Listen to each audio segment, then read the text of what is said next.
तो आज हम लोग देखेंगे जेक बोर्ड 2023 का मैथमेटिक्स सब्जेक्ट का मॉडल पेपर 1, जिसमें टोटल जो है वो 19 क्वेश्चन है। उसमें से हम लोग हर एक क्वेश्चन का सॉल्यूशन यहाँ करके देखेंगे। तो पहला जो क्वेश्चन है वह है हमारा जो 2023 का पहला जो मॉडल पेपर का क्वेश्चन है वह है, यदि HCF बराबर 9, यानी दो संख्या दिया हुआ है उसका HCF है 9 और वो दो संख्या क्या है तो 657 और 306। तो एलसीएम, वही संख्या का एलसीएम ज्ञात करना है, यानी 657 और 306 का एलसीएम ज्ञात कर रहे हैं। तो इसको कैसे सॉल्व करेंगे? तो हमको क्या क्या दिया पहले लिखेंगे यहाँ पर। हल दिया क्या क्या है, सबसे पहले तो HCF दिया हुआ है, HCF इजिकल टू 9, एलसीएम हमको निकालना है। तो एलसीएम निकालने का एक फॉर्मूला होता है, तो क्या होता है, दोनों संख्याओं का गुणनफल बराबर HCF इंटू LCM। ठीक है, तो दो संख्या हमारे पास क्या क्या है, तो पहला संख्या है 657 इंटू दूसरा संख्या 306 बराबर HCF कितना दिया हुआ है 9 इंटू LCM क्या, तो वो निकालना है। तो क्या हो जाएगा, अब देखिए 9 और LCM मल्टीप्लाई में है, तो 9 जो है बराबर के दूसरे साइड आकर के वो डिवाइड में हो जाएगा, तो LCM हो जाएगा 657 गुने 306 डिवाइड में हो जाएगा 9। अब 9 से यदि हम लोग इसको डिवाइड करते हैं तो कितना आएगा, 9 27, 3 बचा और 9 चौका 36। ठीक है, तो टोटल क्या आ गया इंटू 14। तो अब जब ये दोनों को हम लोग मल्टीप्लाई करेंगे तो आएगा 22338। उसका फाइनल जो आंसर होगा वो हो जाएगा 22 33 8। ये होगा हमारा फर्स्ट क्वेश्चन का फाइनल आंसर। अब हम लोग चलते हैं दूसरे क्वेश्चन की तरफ। तो दूसरा क्वेश्चन है, वह द्विघात बहुपद ज्ञात कीजिए जिसके शून्यकों का योग तथा गुणनफल क्रमशः 4 और 1 है। ठीक है, तो अब दूसरा का देखते हैं कि कैसा इसका हल होता है। तो पहले दिया हुआ है क्या क्या, शून्यकों का योग दिया हुआ है और शून्यकों का गुणनफल दिया हुआ है। तो पहले हम लोग लिखते हैं क्या क्या दिया हुआ है, तो हल करेंगे। यहाँ पर हल क्या हो जाएगा, शून्यकों का योग दिया हुआ है, शून्यकों का योग। तो शून्यकों का योग कितना दिया हुआ, जिसको हम लोग किस तरह लिखते हैं, तो अल्फा प्लस बीटा से भी लिखते हैं, इजिकल टू ये दिया हुआ है 4। और शून्यकों का गुणनफल यह भी दिया हुआ है, इसको लिखते हैं अल्फा इंटू बीटा से, इजिकल टू ये दिया हुआ है 1। अब इसको किस तरह सॉल्व करेंगे, तो हम लोग पहले द्विघात समीकरण मान लेंगे। माना द्विघात समीकरण, द्विघात समीकरण का फॉर्मूला क्या हो जाता है, तो x square minus alpha plus beta x plus alpha into beta equal to 0। ठीक है, तो हमारा अल्फा प्लस बीटा का वैल्यू दिया हुआ है, अल्फा इंटू बीटा का वैल्यू दिया हुआ है, बस इसमें हम लोग पुट कर देंगे, इसका आंसर आ जाएगा x square minus alpha plus beta क्या है 4 है, और यहाँ पर क्या है x plus alpha into beta value 1 equal to 0। अब इसको थोड़ा सा अरेंज कर लेंगे, x square minus 4x plus 1 equal to 0। हमको समीकरण तो पूछा नहीं है, क्या पूछा है क्वेश्चन में, एक कि द्विघात बहुपद ज्ञात कीजिए। द्विघात बहुपद के लिए हमको 0 हटाना होगा, तो लिखेंगे यहाँ पर द्विघात बहुपद।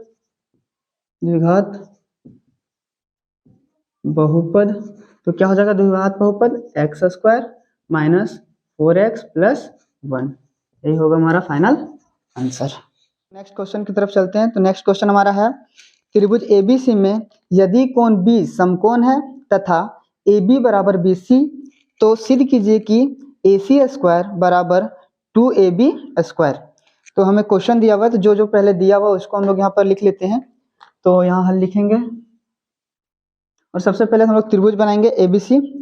तो कैसा त्रिभुज बनेगा? समकोण त्रिभुज, जिसमें बी जो होगा वो क्या होगा? समकोण होगा। तो इधर हम लोग ड्रॉ कर लेते हैं। ये हमारा ए हो जाएगा, ये बी, ये सी, और क्या बोला? बी जो होगा वो समकोण होगा, समकोण यानी 90 डिग्री का। तो ऐसा फिगर होगा। तो हम यहाँ लिखते हैं कि क्या क्या दिया हुआ है।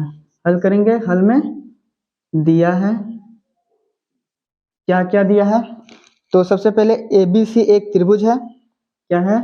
ए बी सी एक त्रिभुज है जिसमें कोण बी क्या है? समकोण है। ठीक है। और क्या दिया हुआ है? तो ये भुजा यानी ए बी भुजा बी सी के बराबर है। तो एक और चीज दिया हुआ हमारे पास, ए बी बराबर हो जाएगा बी सी। इसको समीकरण 1 मान लेते हैं। अब क्या करना है? हमें सिद्ध करना है। तो सिद्ध क्या करना है? क्या सिद्ध करना है? क्वेश्चन में दिया हुआ है ए सी स्क्वायर बराबर हो जाता है 2a b का स्क्वायर। तो इसको अब सिद्ध कैसे करेंगे हम लोग? तो पाइथागोरस प्रमेय से कर सकते हैं इसको सिद्ध। प्रमाण करते हैं अब हम लोग। प्रमाण में क्या हो जाएगा? त्रिभुज एबीसी में, त्रिभुज एबीसी में क्या लेंगे हम लोग? क्या हो जाएगा? तो ए सी स्क्वायर बराबर हो जाएगा ए बी का स्क्वायर प्लस बी सी का स्क्वायर। तो हम लोग इसको कैसे सॉल्व करेंगे? तो ए सी स्क्वायर का ए सी स्क्वायर ही रहेगा, और यहाँ ए बी का ए बी रहने देते हैं प्लस बी सी। समीकरण 1 में देखा जाए तो ए बी बराबर है बी सी का। ये ए बी भुजा जो है वो बी सी का बराबर है। तो हम लोग बी सी के जगह में ये क्या लिख सकते हैं? ए बी, या फिर ए बी के जगह में हम लोग लिख सकते हैं बी सी। तो हम लोग को प्रूव करने बोला है 2ab, तो हम लोग बी सी के जगह पर ए बी पुट करते हैं। तो जहां पर बी सी लिखा हुआ है यहाँ पर क्या हो जाएगा? ए बी का स्क्वायर। कहां से? तो समीकरण 1 से। ठीक है। अब समीकरण 1 से लिख दे तो फाइनल क्या आएगा आंसर हमारा? क्या हो जाएगा? ए सी का स्क्वायर बराबर हो जाएगा 1ab प्लस 1ab, क्या हो जाएगा जुड़ करके? 2ab का स्क्वायर। और यही हमें सिद्ध करना था, और गया हमारा फाइनल आंसर। अब हम लोग चलते हैं नेक्स्ट क्वेश्चन, जो है क्वेश्चन नंबर 4। तो क्वेश्चन नंबर 4 क्या दिया हुआ है? बिंदुओं ए बी तथा -a -b के बीच की दूरी ज्ञात करें। तो यह क्वेश्चन जो है 7 चैप्टर का दूरी सूत्र से, जो कि बहुत ही आसान क्वेश्चन होता है उसका। तो क्या है? मान लेते हैं दो बिंदु है, ये ए और ये बी है, इसके बीच की दूरी हम लोग ज्ञात कर देंगे। तो इसका क्या निर्देशांक दिया हुआ है? ये दिया हुआ है, बी दिया हुआ है, यहाँ पर क्या दिया हुआ है? -a और -b। अब जब हम लोग 7 चैप्टर पढ़े हैं तो इसका निर्देशांक क्या हो जाता है? यहाँ मानते हैं x1 y1, ये हो जाता है हमारा x2 y2। अब तो दूरी सूत्र हमारा क्या हो जाता है? Root under x1 minus x2 का whole square plus y1 minus y2 का होल स्क्वायर। हम लोग इसको चेंज भी करके लिख सकते हैं, कोई प्रॉब्लम नहीं होगा, आंसर में कोई भी अंतर नहीं आएगा। x2 पहले लिख सकते हैं, x1 बाद में लिख सकते हैं, उसका होल स्क्वायर करेंगे, या y2 माइनस y1 का होल स्क्वायर करेंगे, इसमें भी आंसर जो है वो सेम ही आएगा। या तो आप x2 पहले लिखिए या फिर x1 पहले लिखिए, इससे कोई दिक्कत नहीं होता। तो हम लोग अब इसका आंसर निकालते हैं। तो AB का दूरी क्या हो जाएगा? AB रूट अंडर, फॉर्मूला तो लिखा हुआ है, तो x1 के जगह पर क्या वैल्यू दिया हुआ हमारा? ये दिया हुआ है, तो ये करते हैं, माइनस है तो माइनस करते हैं, x2 को हम क्या देगा? माइनस है तो माइनस ये करते हैं। ठीक है, इसका होल स्क्वायर प्लस y1 का वैल्यू क्या है? तो y1 का वैल्यू b है तो b लिखते हैं, माइनस y2 का वैल्यू क्या है? माइनस b है तो माइनस b लिखते हैं, तो इसका होल स्क्वायर करते हैं। अब यहाँ क्या हो जाएगा नेक्स्ट स्टेप में?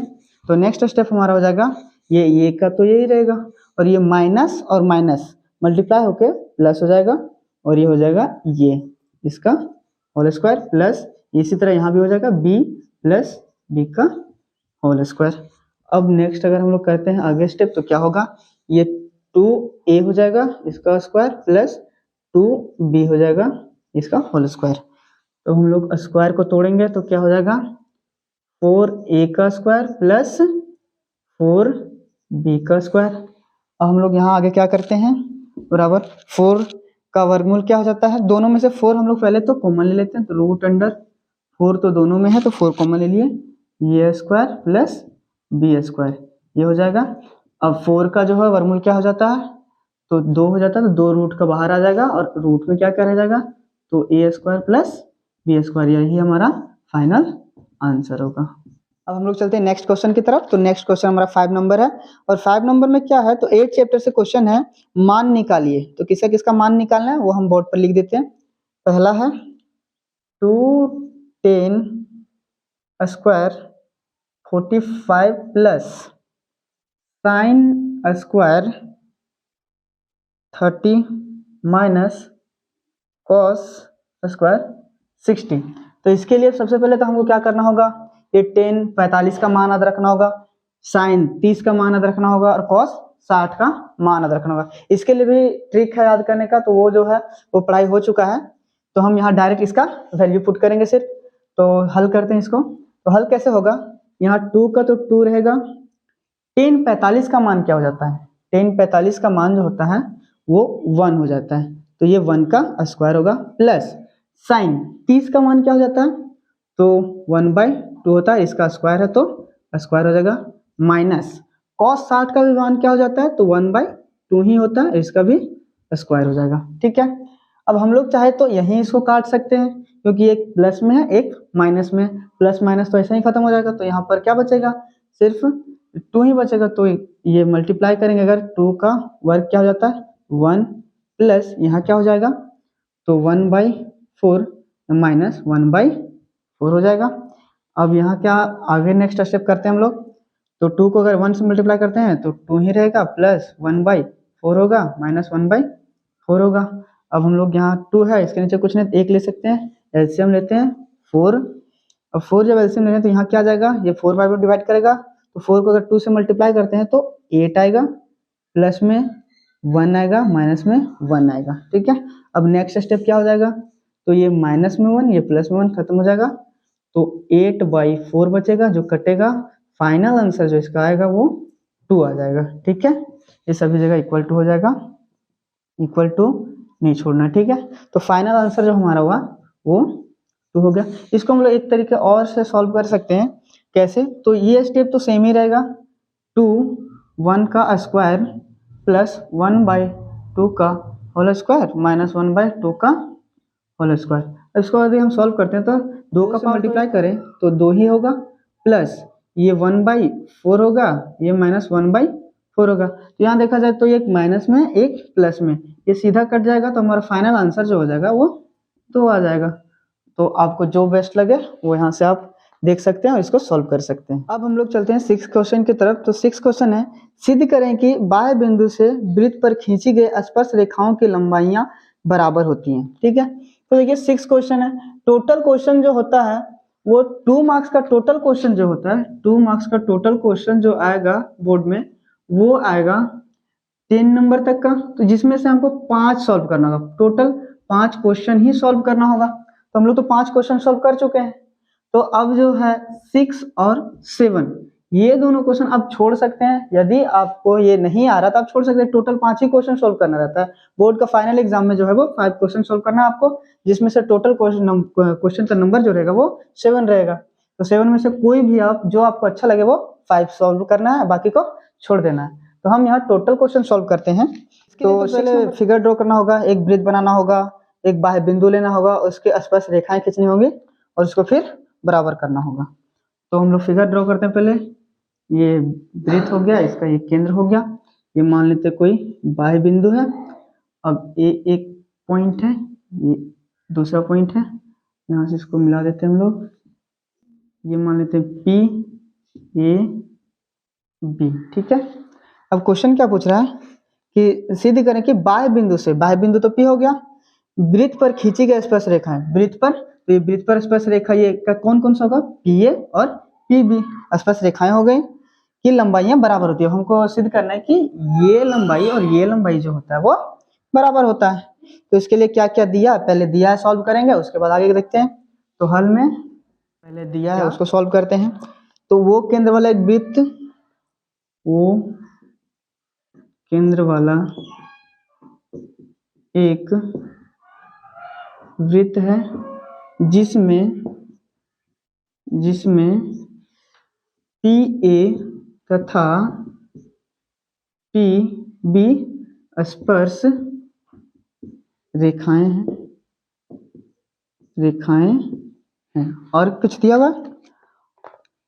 और तो कुछ नहीं दिया हुआ। सिद्ध करना है, तो क्या सिद्ध करना है? सिद्ध करना है पी ए बराबर हो जाएगा पी बी का, पी ए बराबर हो जाएगा पी बी का। ठीक है, तो इसके लिए हमें कुछ रचना करना पड़ेगा। तो पहले रचना कर लेते हैं। ये वो यहाँ मान लेते हैं, वो को ए से मिला दिए और ये वो को बी से मिला दिए। ठीक है, और ये पी को भी हम लोग डॉटेड लाइन से ओ को मिला देंगे। ठीक है, अब क्या होता है, हम लोग एक प्रमेय पढ़े हुए हैं कि वृत्त की स्पर्श रेखाएं और त्रिज्या पर बने कोण कितने डिग्री के होते हैं? तो 90 डिग्री के होते हैं। तो ये हमारे 90 डिग्री कोण बनेंगे यहाँ पर भी, और यहाँ पर भी 90 डिग्री का कोण बनेगा। ठीक है, तब हम ये दोनों त्रिभुज जैसे पी ओ ए और पी ओ बी को अगर सर्वांग सिद्ध कर देते हैं तो क्या हो जाएगा? पी ए बराबर हो जाएगा पी बी का। किससे? तो सिम्प्लिसिटी के रूल से। ठीक है, या सिम्प्लिसिटी के नियम से। तो चलिए अब हम लोग रचना करते हैं। सबसे पहले रचना, तो रचना में क्या आ जाएगा? रचना क्या क्या किए हैं? सबसे पहले पी ओ ओ बी तथा ओ ए को मिलाया। ठीक है, अब हम लोग प्रमाण करते हैं। तो प्रमाण करने के लिए क्या क्या हो जाएगा? दो त्रिभुज हमारे पास, तो पी ओ ए और पी ओ बी। प्रमाण में हो जाएगा त्रिभुज पी ओ ए तथा त्रिभुज पी ओ बी में। तो इसको सर्वांग सिद्ध करने के लिए क्या होगा? तो यहाँ देखा जाए तो सबसे पहले क्या है? ओ ए और ओ बी क्या है? त्रिज्याएं हैं, वृत्त की त्रिज्याएं हैं। तो यहाँ लिखेंगे ओ ए बराबर हो जाएगा ओ बी, और जानते हैं हम लोग त्रिज्याएं हो गया, त्रिज्याएं। दूसरा क्या है?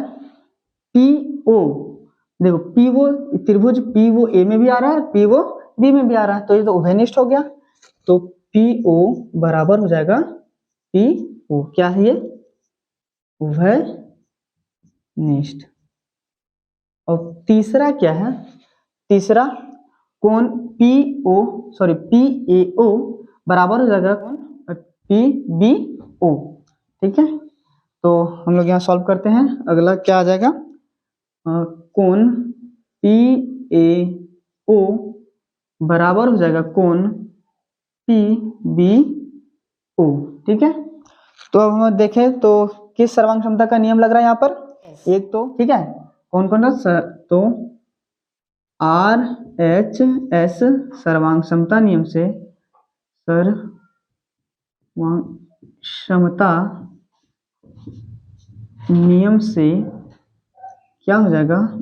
त्रिभुज पी ओ ए बराबर त्रिभुज पी ओ बी। जब ये बराबर हो गया तो क्या हो जाएगा? अब हमारा पी ए बराबर हो जाएगा पी बी। कहाँ से? कैसे? तो सीपी सीटी से। ठीक है, हो गया डी। तो अब हम लोग नेक्स्ट क्वेश्चन देखेंगे, और नेक्स्ट क्वेश्चन है 20 बल्बों के एक समूह में 4 बल्ब खराब हैं। इस समूह में से एक बल्ब को यादृच्छा निकाला जाता है, इसकी क्या प्रायिकता है? कि इसमें दो क्वेश्चन है। पहला क्वेश्चन है यह बल्ब खराब होगा, और दूसरा क्वेश्चन है यह बल्ब खराब नहीं होगा। तो सबसे पहले हम लोग देखेंगे इसमें क्या क्या दिया हुआ, उसको पहले लिखेंगे। तो हल करते हैं। पहले तो देखते हैं कि क्या क्या दिया हुआ है।